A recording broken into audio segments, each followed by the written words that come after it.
कि पॉलिसी जो है वो हुकूमत की क्या होगी। मैं समझता हूँ कि इसमें हुकूमत कौन होती है कि वो इस मुअज़्ज़ज़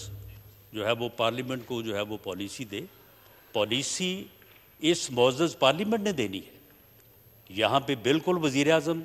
तशरीफ़ लाएंगे, जैसे ही जो है ये इस वाक़या से मतलब जो है वो सारी डिटेल्स जो हैं वो अपना कंक्लूड हो जाती हैं, यहाँ पे यकीनन आर्मी चीफ़ भी आएंगे, डीजी आईएसआई भी आएंगे, और उसी तरह से जिस तरह से आज से कोई 6-7 माह कबल इस मुअज़्ज़ज़ ईवान में जो है वो पार्लियामेंटेरियंस को ब्रीफिंग दी गई, और उस ब्रीफिंग के नतीजे में जो है वो चीज़ें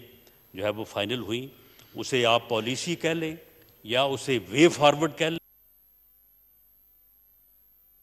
उसी वे फॉरवर्ड के ऊपर जो है वो अमल होगा। कल वज़ीर दिफा, आर्मी चीफ़, वज़ीर आज़म, मैं भी इनके साथ था, तो हम सब वहाँ पे जो है वो हाज़िर हुए थे। अब जो ज़ख्मी हैं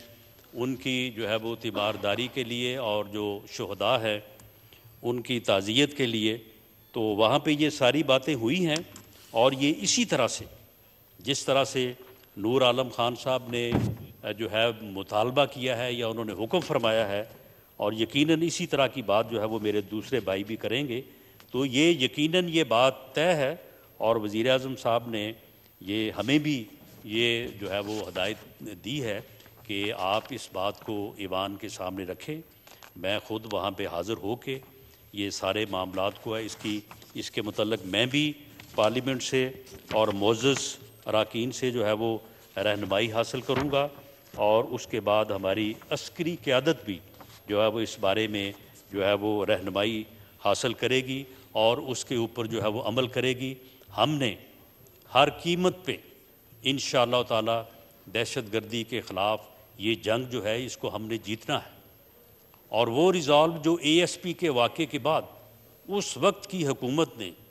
और उस वक्त के वज़ीर आज़म ने जो शो किया था, हमारा रिज़ॉल्व, हमारी पॉलिसी आज भी वही है। आज भी उस वक्त के वज़ीर आज़म जो है वो हमारे कायद हैं। हम उन्हीं से जो है वो ये रहनुमाई जो है वो लेते हैं। उन्होंने उस वक्त उस शख्स को जो पिछले 126 दिन से जहाँ बाहर खड़ा होकर उनको गालियाँ दे रहा था,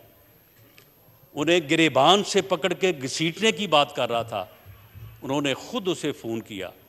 और उसे कहा कि जनाब आप तशरीफ़ लाएं, हम आपके साथ बैठ के जो है वो हम इस मामले के ऊपर जो है वो कोई पॉलिसी मुरतब करना चाहते हैं, और हम इस मामले को जो है वो पूरी कौम मुत्तहिद होके जो है वो इसके ख़िलाफ़ जो है वो खड़ा होना चाहती है, इसके ख़िलाफ़ जो है वो लड़ना चाहती है। और ये बाद में ये फिर रिज़ॉल्व हुआ, और फिर इसी तरह से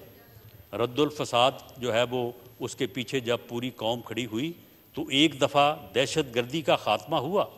या कम अज़ कम जो है वो उसे उस सतह पे लेके आए कि जिसमें जो है वो उसका ख़ात्मा जो है वो सामने नज़र आ रहा था। लेकिन उसके बाद जो पिछले जो 4 साल गुज़रे हैं उसमें फिर जिन चीज़ों के ऊपर जो है वो सरफ़ नज़र किया गया और जिन पॉलिसियों के ऊपर अमल किया गया, तो उसका ये शाखशाना है कि ये जो है वो दोबारा दहशतगर्दी जो है ये मैं किसी रोज़ जो है वो सारे फैक्ट्स एंड फिगर्स भी जो है वो यहाँ पे इस पार्लियामेंट के मुअज़्ज़ज़ ईवान की जो है वो मेज़ पे रखूँगा और मुअज़्ज़ज़ अरकान को भी पेश करूँगा कि वो देखें कि किस तरह से जो है वो 2010 के बाद 13 के बाद जो है किस तरह से दहशतगर्दी के वाक़यात जो हैं वो नीचे आए, और उसके बाद उनका राइज़ जो है वो 2021 में जो है वो शुरू हुआ, और अब जो सूरत हाल है वो कमोबेश जो है वो वही है जो कि आज से 10-12 साल जो है वो पहले थी। लेकिन फिर भी इस वक्त इस बात को अप्रिशिएट किया जाना चाहिए, इस बात का ज़िक्र होना चाहिए। अगर बहुत सारी कोताहियों में, बहुत सारी गलतियों में अगर कोई बात अच्छी हो रही है तो उसका ज़िक्र इसलिए होना चाहिए कि उसकी हौसला अफजाई हो, वो और आगे बढ़े, लोगों को उसमें जो है वो और जो है वो दिलचस्पी आए। इस वक्त ठीक है कि ये जो ब्रीफिंग्स हुई, उन ब्रीफिंग्स में ये बात किसी हद तक, क्योंकि मैं भी जो है वो उनका हिस्सा था, यहाँ पे जो मोअज़्ज़ज़ अराकीन बैठे हैं इनमें भी बहुत सारे दोस्त जो है वो उन ब्रीफिंग्स में मौजूद थे। उनमें ब्रीफिंग के बाद किसी न किसी सतह पे ये वे फॉरवर्ड या अंडरस्टैंडिंग, जनाब स्पीकर आप भी उनका हिस्सा थे, ये बात किसी न किसी हद तक जो है ये बात जो है वो सुझाई दी थी या ये वे फॉरवर्ड के तौर पे की गई थी कि जी उन लोगों को एंगेज किया जाए, उन लोगों से जो है वो बात की जाए। ये बात भी हुई कि जी उनकी तादाद जो है वो 7-8 हज़ार है, उनके जो फैमिलीज़ हैं उनकी तादाद जो है वो कोई 25-30 हज़ार है, उनके बच्चे हैं, उनकी बीवियां हैं, उनकी बेटियां हैं, वो लोग जो है वो वहाँ पे पैदा हुए हैं और उनका क्या कसूर है, वो तो दहशतगर्द नहीं है। उन लोगों को, जो लोग अंडर दी कॉन्स्टिट्यूशन, जो कानून किताबें, आइन किताबें वापस आके जो है वो लॉ अबाइडिंग सिटीज़न के तौर पे मुआशरे का हिस्सा बनना चाहते हैं, उन लोगों को जो है वो मौका दिया जाए, वो कानून के हवाले करें अपने आप को। तो ये एक बात जो मैं समझ सका हूँ, अगर इसमें कोई मेरी समझ में कोई कोताही है तो मैं उसको करेक्ट करने को तैयार हूँ, कि ये बात हुई थी कि ये बात जो है ये की जाए। ये पॉलिसी, ये सोच, ये फैसला, मैं किसी की नीयत पे शक नहीं करता। हो सकता है कि ये नेक नीति से ये बात की गई हो और नेक नीति से ये कोशिश की गई हो कि इस जो है वो मामले को ख़त्म करने के लिए जो लोग इसमें मुलव्वस हैं उन लोगों को एक मौका दिया जाए। लेकिन ये पॉलिसी, ये फ़ैसला, ये तरीक़ाकार जो है ये गलत साबित हुआ।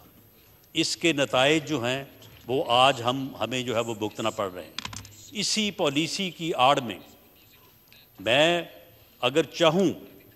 तो एविडेंस के साथ उस वक्त की हुकूमत को जो है वो मुर्दे इल्ज़ाम ठहरा सकता हूँ कि उन्होंने ऐसे लोगों को भी छोड़ा जिन लोगों को सज़ाए मौत की सज़ा हुई थी, उन लोगों को भी छोड़ा गया इस अंडरस्टैंडिंग को आगे बढ़ाने के लिए। लेकिन वो अंडरस्टैंडिंग जो है अब हमारे सामने आ चुकी है कि वो अंडरस्टैंडिंग जो है वो किस किस्म की जो है वो सामने आई है कि उल्टा जो है वो हमें जो है वो इस सूरत हाल से दो चार कर दिया गया है जिसमें कल का जो है ये वाक़या जो है ये हुआ है। मैं समझता हूँ कि इसके बारे में दोबारा से नए सिरे से इस बात की ज़रूरत है कि वज़ीर आज़म भी इस हाउस को एतमाद में लें,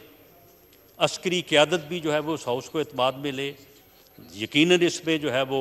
पार्लियामेंट में जो है वो इसके ऊपर बहस भी होना चाहिए। और ये रहनुमाई जो है, ये पॉलिसी जो है, ये हुकूमत अगर अपने तौर पे मुरतब करेगी तो जिस तरह से पिछली हुकूमत ने जो है वो फाश गलतियां की हैं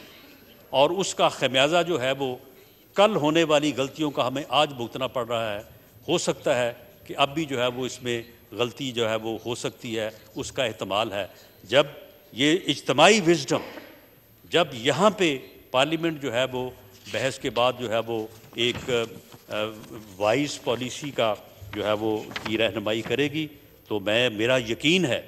कि उसमें गलती नहीं होगी बल्कि वो जो है वो कामयाबी से हमकिनार होगी।